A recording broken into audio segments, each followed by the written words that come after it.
There we go. There we go. So we've also got a giveaway as well. We'll put the link up for that in the chat towards the end. It's like a fire pit thing. I'd never actually seen them before, but it's like an outside fire pit. I know. Yeah, if you haven't seen them, like I have Yeah. never seen one in person, but they look. It's yeah, like a metal. Yeah. Yeah, it looks cool. Yeah. Like anyway, I've got a picture of it at the back of the presentation, so you'll get a good idea. I know I've got a gas powered one, and I've been using that since April. Anyway, my name is Matt Tyrer. I am the head of competitive intelligence at Commvault, and also a senior manager within the solutions marketing group. Been with Commvault, almost 13 years now. Been in the industry for over 20.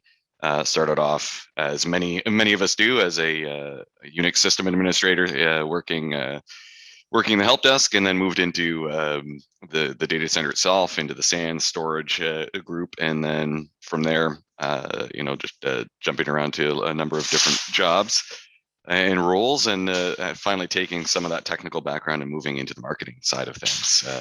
Everything from implementing to building data centers. It was really cool. I think one of my favorites was I was working for an online casino back when that was really booming, and got to build a number of data centers in some really cool places. So that was fun. Anyway, but today I'm here to talk about ransomware. So protecting, detecting, recovering from it, which is obviously a topic I'm sure you've sat through, a dozen of these sorts of presentations. It's a very real topic, something everyone wants to talk about and understand different strategies. How can I protect myself? Is there things that maybe other people are doing that I'm not? I really wanted to look at some of the areas that not everyone necessarily talks about that much. Everyone talks about immutability being, core and central to, ransomware recovery and protection strategies, and it is. But there's so much more beyond just looking at, making the backup immutable, which is what a lot of people kind of focus on. So we're going to dive into some of those other strategies, some of the other things that you can be doing, and have hopefully a good conversation and everyone learn something new. But to kind of set the stage for that, I'm not sure if people are familiar with Commvault at all. I wish I had the thing up where I could see it, people raising hands. And again, I apologize for any background noise, as is the norm these days. There's always something going on in the background when we're doing our presentations. So I appreciate the patience.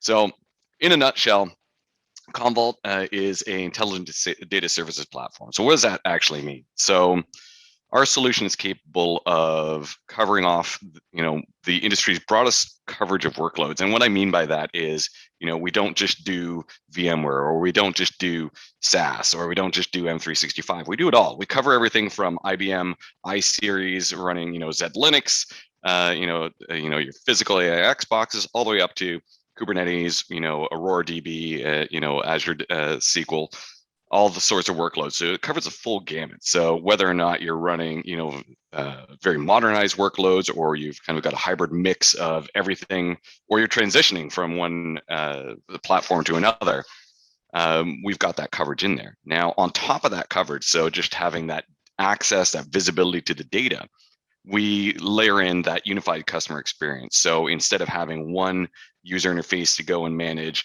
my cloud stuff, one to go manage my databases, one to run restores, one to run disaster recovery, it is truly all managed from a single user interface, what we call the Commvault Command Center. And from there, you can actually drive all of your operations, reporting, audit, configuration. Everything is driven from there. It's not like a manager of managers where you still got to pop down to the individual nodes to do stuff. It truly does consolidate all of that that day-to-day operations and capabilities in there. And of course, when we look at, well, how do I actually implement that? This is really, key, is that flexibility in terms of, we're not going to tell you, okay, well, you can run Commvault, but you have to run it this way. It's incredibly flexible. So you could deploy it just as pure software. You can install it virtually. You can run it in a cloud. We do have a turnkey hyperconverged appliance that we call Hyperscale X that you could deploy.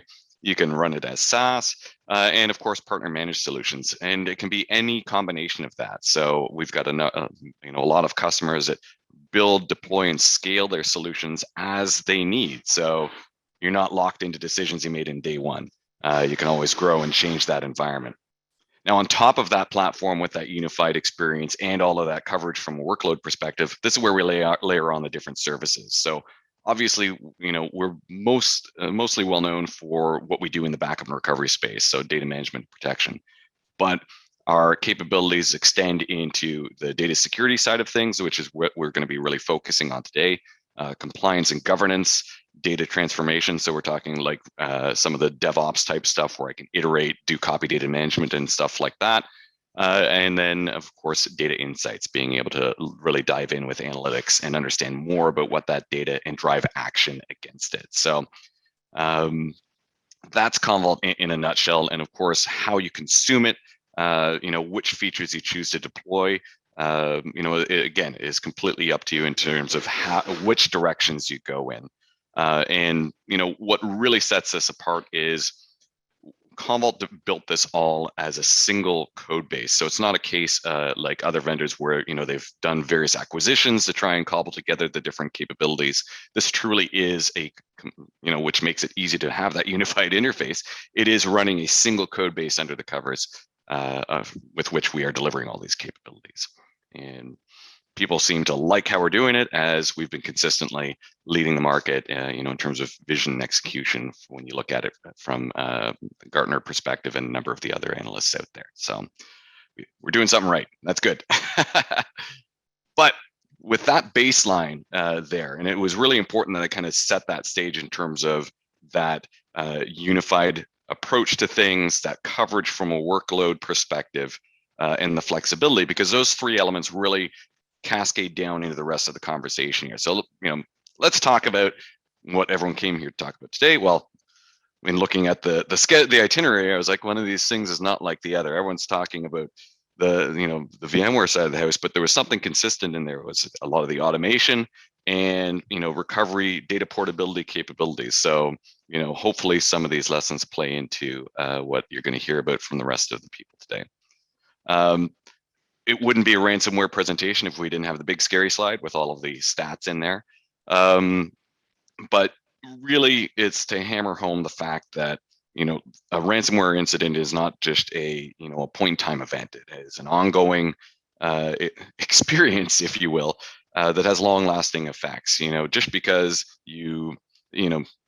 if you're even if you're one of the ones that have paid the ransom, it's not like Thanos snapping and all of a sudden all the data's back.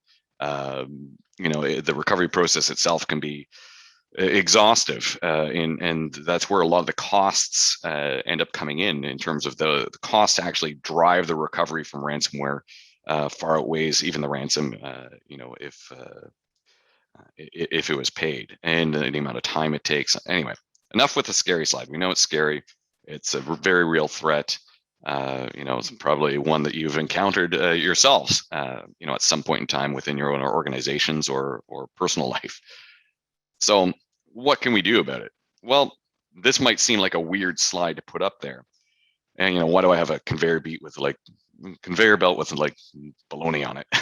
But I kind of want to cue things up and coming back to that overall theme. So this was a couple of years ago. So it was actually the last Gartner data center infrastructure operations event. So it's 2019. So right before everything kind of went crazy.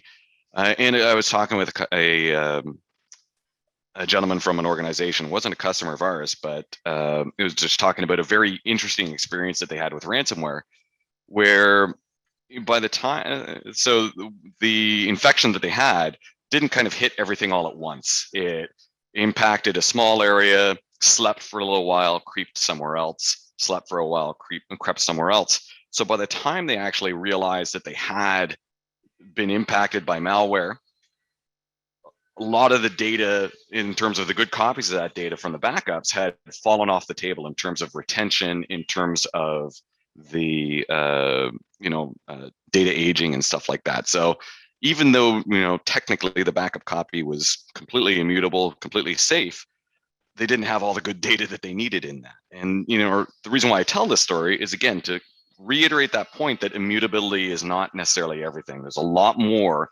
that you need as part of your ransomware strategy to be ready to not just detect things, but to protect and respond as well. So with that in mind, let's kind of look at some of the things here.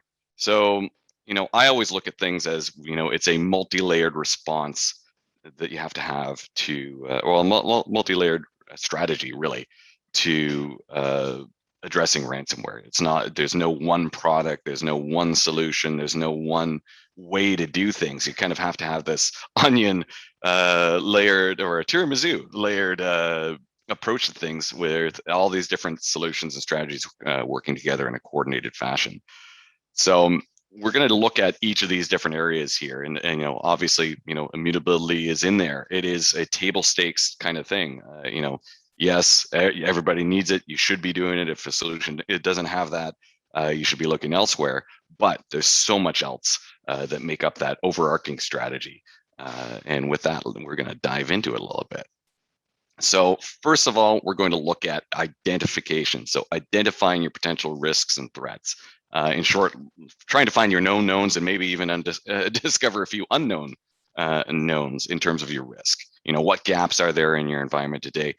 What don't you know that may potentially come back and hurt you? You can't protect what you don't know about. And this is kind of where that visibility from a Commvault perspective and that coverage comes back. If I can see everything in the same place and have that complete view across my data landscape, then it makes it much easier for me to protect that data and respond to any threats there. So for Commvault, as I said, we bring that all together into our command center, which is the heart of our solution and the holder of the keys to all of the information that we're managing. The command center provides that unified visibility across the data landscape. It doesn't matter if the data is in the cloud, on-prem, virtual, physical, app, SaaS-based, doesn't matter. And in kind of coupled with that, it provides access, all the access controls, security configuration, all of that can be managed from the command center. So you can use it to drive assessments. You can actually manage all of the security configurations. I've got examples like MFA and PAM, so privileged access management systems that can all be configured. Something really, really cool in there too that helps kind of protect from insider threats is some of the command authorization. So kind of having a two-tier approval process before any impactful operations or commands are executed. So there's just all this layering in terms of making sure that the right people have the right access to the system and the wrong people don't. Now, within that command center is one of these dashboards we call the Security Health Assessment Dashboard. This assessment really helps you focus your efforts. You don't want to just be kind of blindly going through and saying, oh, what's broken, what do we need to fix? This brings that, again, with that consistent and unified view, brings all that together into one place, one dashboard where you can drive all of your authentication access audits. You can look at ownership in terms of who actually has access to data. You can build out your whitelists, blacklists, and really drive to that ultimate goal, and if you're playing your buzzword bingo, that zero trust authorization level that everyone's talking about, and ultimately everyone is trying to get to these days to really limit potential risk and threats in there. So within the dashboard, you can very easily identify gaps, but it's not just a report. You can actually drive action from here and automate the outcomes. Automation, as Ben, as you were saying, while we were just kind of chatting beforehand, is really crucial. I mean, you don't, especially as your environment grows and becomes more complex, you don't want to have to be manually driving through all of these things. So the assessment dashboard consolidates all of that views, brings home, potential risk areas, gaps, and provides recommendations. And, I don't know how big this is, but there's this great little area over here with, recommended actions. So I thought I had one more slide there. I got rid of it. So I can actually see, okay, hey, look, there's a warning here. I've got a timeout period that hasn't been properly configured. I can click and immediately respond to that. And as I said, I can even build automated actions in here so that as these alerts come in, they can automatically be taken care of. So maybe, new client comes on, it wasn't properly hardened. You can automate, executing whatever scripts that need to get taking place there. So really great way to just kind of get that overview of what do I need to address to make sure that my system is running in the most optimal and secure fashion here. So moving next from the identification, now let's look at, okay, well, what are we going to do to actually protect and secure that infrastructure? Now, of course, this is where we're going to be talking about, that table stakes item, like I said, the immutability, the AirGap type of solutions, in protecting that gold copy of the data. I mean, like I said, if you can't protect what you don't know about, but you also can't restore what you don't have protected. So you want to make sure that gold copy is safe and secure. So, I look at those as kind of the baselines that you build your solution out from. Now, Commvault's approach to this is being able to provide hardware independent immutability. So it really gives you the chance, again, like I said, to build out that solution to best fit your needs in your environment. We also have our Metallic Cloud Storage Service, AirGap capabilities. So being able to set up a cloud-based AirGap in a matter of minutes that you can send your backup data copies to. So, very simple approaches to protecting the actual backend data here. On top of that, the overall Commvault architecture out of the box has a significant amount of hardening built into it. This is just kind of looking a little bit at our immutable architecture. So we've got a number of different locks, AirGap capabilities, validation services that are built in to the solution here. So just very quickly going through some of these, this is a really cool thing. So this, the storage lock here blocks any unauthorized processes from actually modifying the store. So this is what I was talking about in terms of being able to drive that hardware independent immutability, because we're driving this at the driver layer. That sounded a little bit redundant there, but we've got our solution sitting within the IO stack, so it's actually controlling what can write to the devices that we're using as backend targets here. Of course, we also support all the object lock and worm capabilities in here, but this is also just another layer of protection that you can add in terms of making sure that only the right processes are even capable of writing to the underlying storage layer. So it adds that kind of gatekeeping mechanism in there. So beyond that, we've got the actual application locks where we're looking at we kind of talked a little bit about the authentication earlier on, the authorization and counting. So you've got all these different mechanisms, again, to ensure that the people accessing the system are the right people. And, this also helps protect, again, against a number of threat vectors that are trying to come in and impersonate users or coming in from, hacked accounts, et cetera. So, there's all this layer in terms of building, again, that zero trust infrastructure to ensure that the backup data is going to be safe and secure. And of course, even integrating with other toolkits like CyberArk and SIEM tools. Infrastructure locks. So when we're talking about our appliance itself, it's pre-hardened with the industry standards from STIGs to ensure that is meeting all of the requirements.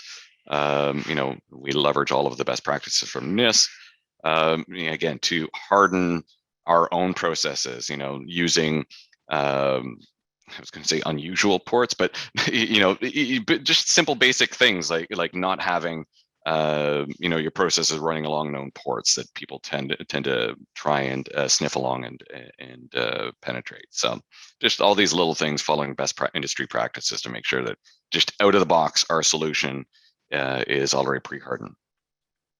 And of course, AirGap and isolation. I'm going to talk about that just in the next section, so I'm not going to delve on it. And this is looking at it from like a true AirGap perspective, not just, hey, I've got a copy sitting in the cloud or something. It's actually managing and controlling the access capabilities and shutting down the actual network connectivity, et cetera. All of those, things that really make it an AirGap instead of just, hey, it's running in the cloud. And this, of course, the data validation side. So making sure that as we're protecting the data, we're capable of actually mounting it, scanning it, ensuring that the data that we're backing up is good. So looking for anomalies, looking for, and just making sure that that data is going to be recoverable for you when you need it. So shifting over onto the AirGap side of things, I guess building towards the AirGap are some really cool features. Some of these I didn't even know that we did until I was putting this presentation together. Looking at binary whitelisting, which is really, really cool in terms of looking at, okay, which binaries can we actually execute on, on clients. Client whitelisting, forced encryption. So, ensuring that every bit of traffic is secured from end to end. Like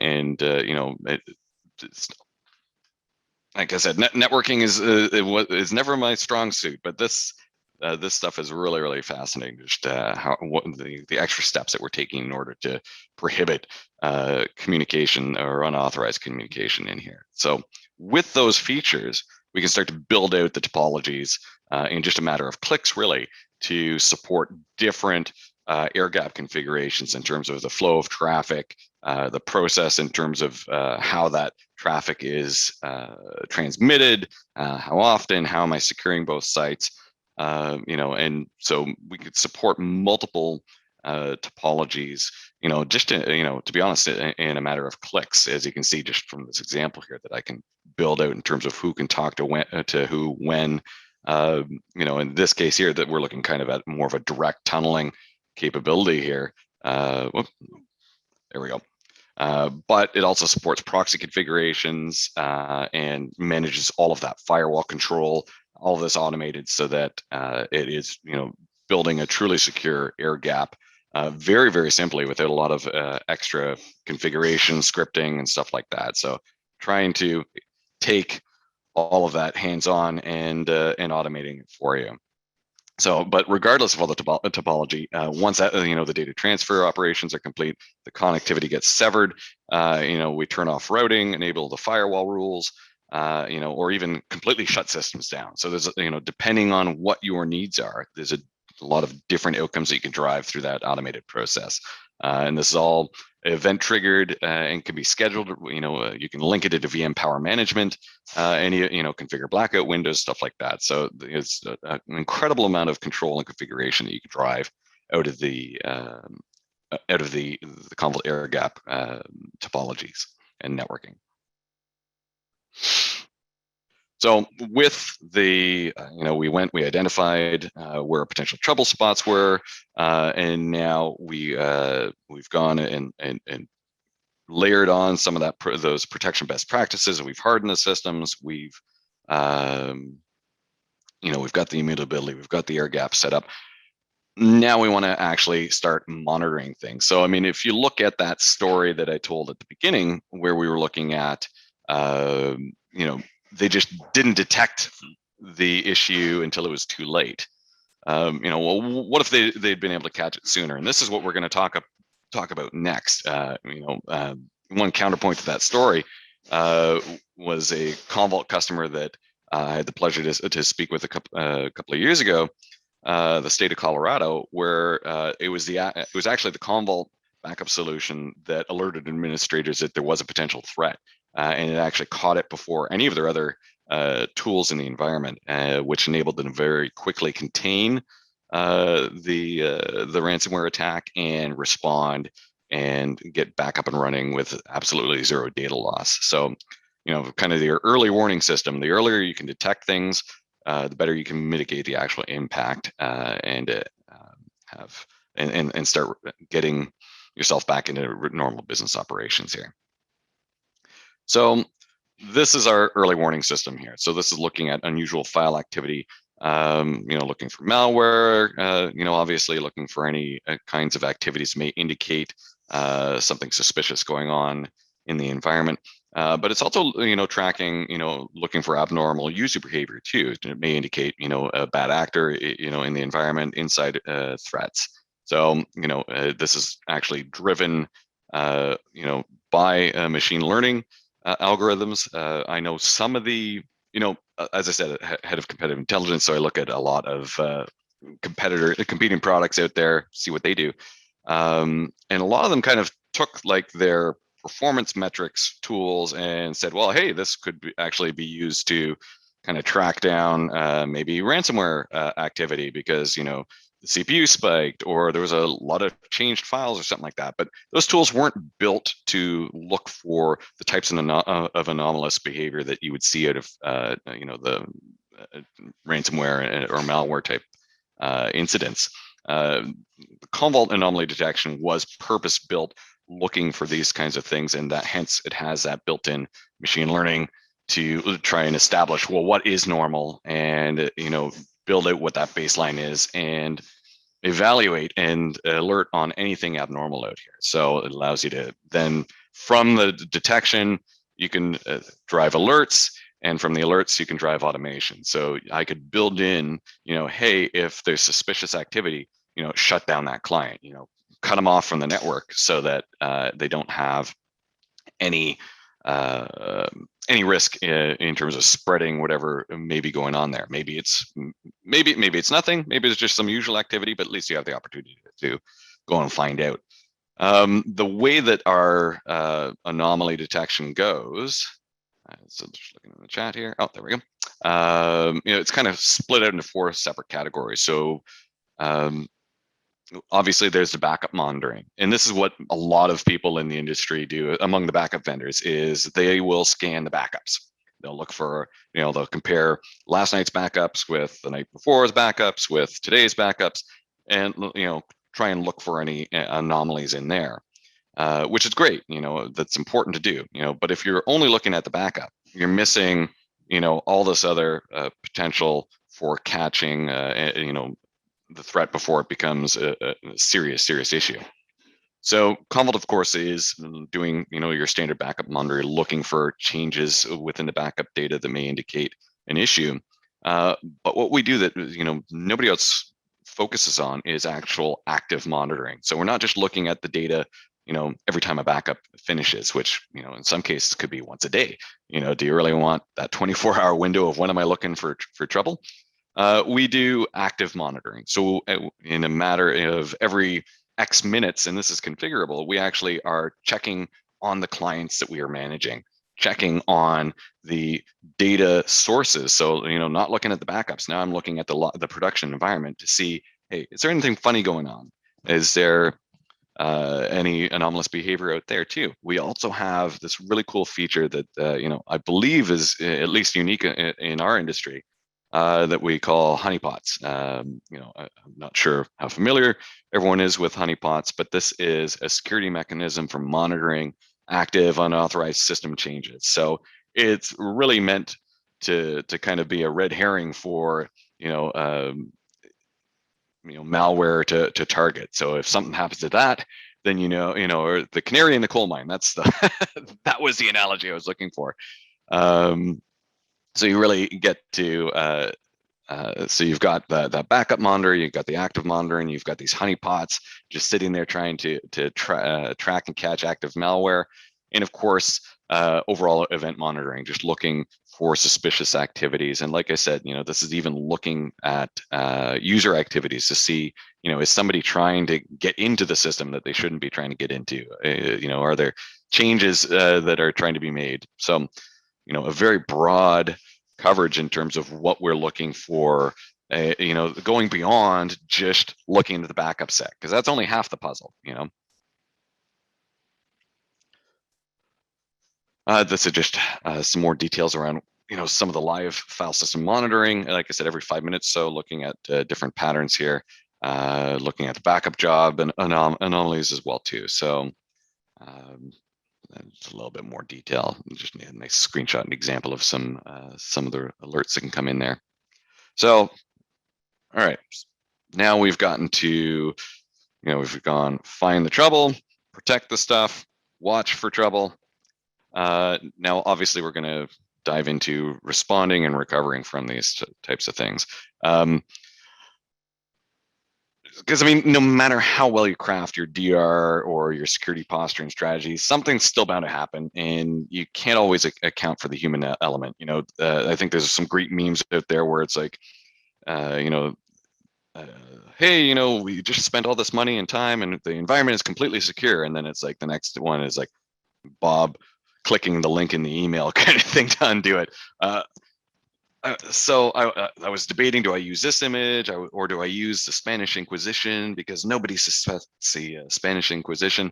You can prepare for everything, but the unexpected always happens. And that's why we always look at ransomware as a matter of when, not if. I mean, there's going to be some incident that you're going to have to respond to. And just to give a great example of the unexpected, this was, in one of my first roles, we were working on the data center. There was kind of a maintenance window, so we were doing some patching on the Solaris boxes. And all of a sudden, the entire data center EPO, so the whole power just went. And what had happened was one of the junior admins saw the temperature in the room and thought that it was a thermostat, and thought, oh, well, it's obviously too hot in the data center, so I should turn the temperature down.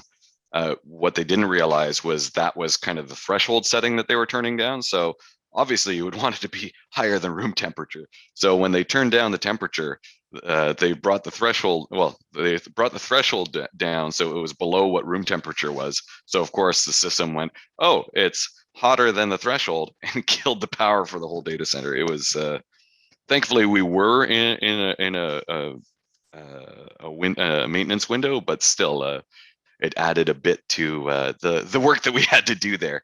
So, there's always that human element. There's always going to be that person that clicks the link they shouldn't have, or plugs in the device that they weren't supposed to, et cetera. So you're going to have to respond at some point. So what can you do? We talked about making sure that you've got those clean copies of the backup. This is really where a lot of the automation and flexibility really come into play, being able to automatically isolate potentially impacted systems to make sure that ransomware doesn't doesn't spread. Something really cool Commvault does is, as soon as one of these alerts has been triggered, we stop data aging, so that there's no chance of potentially the last good copy of that file falling off the table because of just standard retention lifecycle.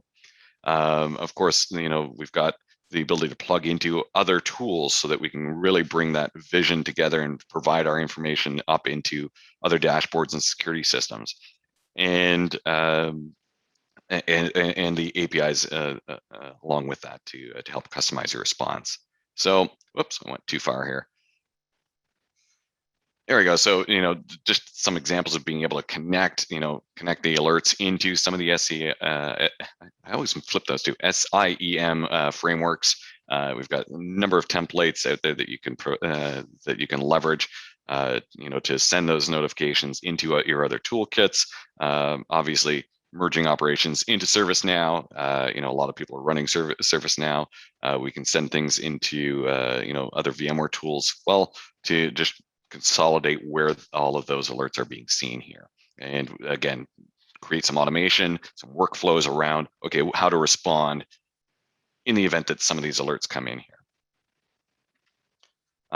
Also, we talked about this a little bit before, but this is, again, just kind of reiterating, making sure that the data is good. So being able to actually mount, browse, clone data sets to ensure that stuff is good copies of the data, so that when I recover this is going to be usable data, and I don't have to iterate with multiple restores to find something that's good here.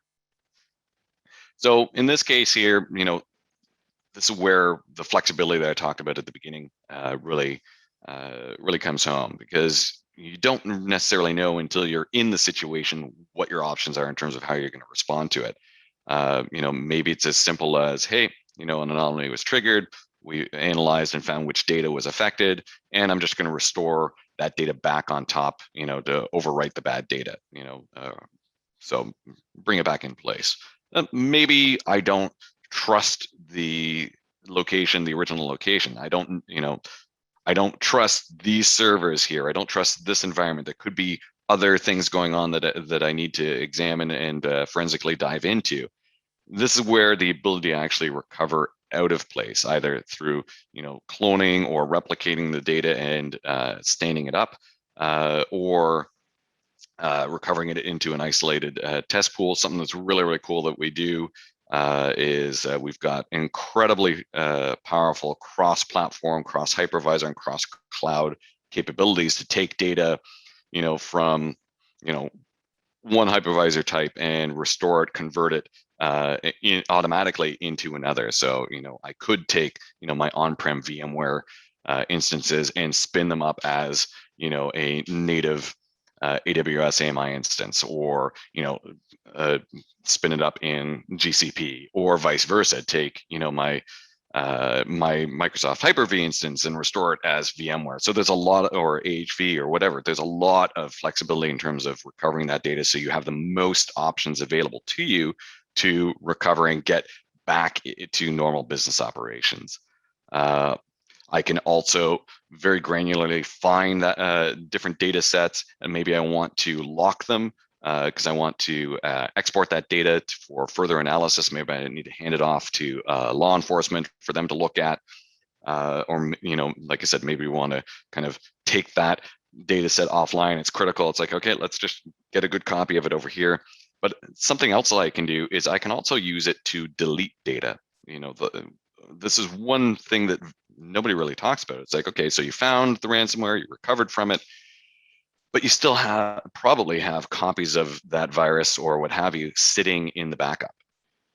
So what happens if somebody inadvertently restores it and reinfects everything? So with Commvault, we've got the ability to actually search through the data, identify the malware files, and actually purge them from the backup set. So I can actually delete the bad data from the backup set surgically without having to, dump the whole data out and throw the baby out with the bathwater. So it gives me that ability to actually sanitize the back end, so I don't risk reinfection by somebody accidentally restoring that malware back into the environment. So, we looked at rapid recovery options, we looked at protection, identification, all that stuff. So what else is there as part of that response capability? We talked about, I didn't talk about all the different ways that you can rapidly restore. I mean, there's snapshots, there's, live mount, replication, all that stuff, but there's a number of different ways. But when we look at, the recovery side of things. So I talked about avoiding reinfections. I talked about the cross-cloud, cross-hypervisor. The automation is in there, and being able to kind of collect that evidence and hand it off to any parties that need it. But really, it comes down to that consistency. So as I said, having that view across all those workloads, having that one unified look at all the data, really gives you that ability to properly react and respond regardless of what is going on in the environment, and giving you the most options in terms of how I can recover. This is something that I really love. This was a feature that we brought out maybe back in 2017, 2016. But it is not just building SLA plans, which is how a lot of people are doing this. This is actually looking and validating, are you capable of hitting those SLAs? So looking and saying, okay, well, based off of what we've been seeing from performance with this machine, or the amount of data, or all that stuff, you've configured things for a 4-hour SLA, but there's no way you're going to be able to hit that RPO, RTO just because of this, that, and the other thing. So it's looking at the SLAs that you've established and actually assessing, okay, well, are these feasible? Are you capable of hitting these? And even providing recommendations about, okay, let's say something is not going to hit that SLA. What can I do to to actually either accelerate the backup or make for faster restore, whatever it happens to be. And this is where our recovery readiness reporting and dashboards really help drive that home. So it's looking at your SLAs and checking to make sure that you actually hit them. And as I said, getting those recommendations about what you can do if you're not hitting those SLAs or not potentially hitting those SLAs. Ultimately leading down to, can I recover as well as I think I can? But with all of that in place, as I said, it's dangerous to go alone. You don't have to do all of this yourself. Commvault, we've got a series of professional services capabilities to help you with the assessment elements in terms of making sure that you are ready. Not just the assessment, but actually executing any of the best practices and recommendations. So, and iterating on that. So that's kind of the steady element of it. And we've got incident response teams that can be called and engage and help accelerate that recovery process.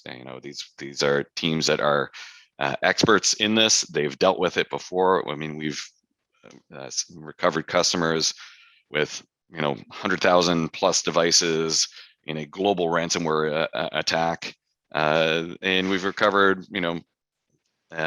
universities with a handful of devices running in a closet somewhere. So we've got that expertise. We've recovered customers. We've seen it all. So don't be afraid to engage us to help you either get ready or execute or respond. So we're there.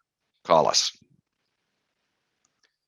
So looking at everything, I'm just going to kind of dive through here. We've got the security access control, centralized security management, the immutability, the AirGap, end-to-end security, being able to leverage the cloud, detection, and looking beyond just the backup copy from a detection standpoint, giving you a wide view to try and proactively catch these threats before they have serious impacts.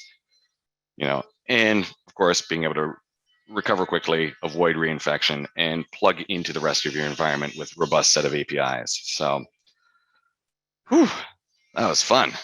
So this is the picture I was telling you about there, Ben. So here is the solo stove that we're doing for the giveaway. Now, I'm not sure, Sarah, if you put that into the chat or not. I am, and yes, it is in the chat. I'm going to go ahead and resend it now. It's a simple form, contact information, what you thought of the presentation, and it's a pretty awesome solo stove. It's a special edition. It's Commvault branded, so we actually have the Commvault logo engraved, and this thing is awesome. I don't know if anyone has one, but I mean, you can bring this to a tailgate, you can bring this to the beach, you can bring it camping, you can put it out in your backyard, and it's a pretty neat giveaway to have.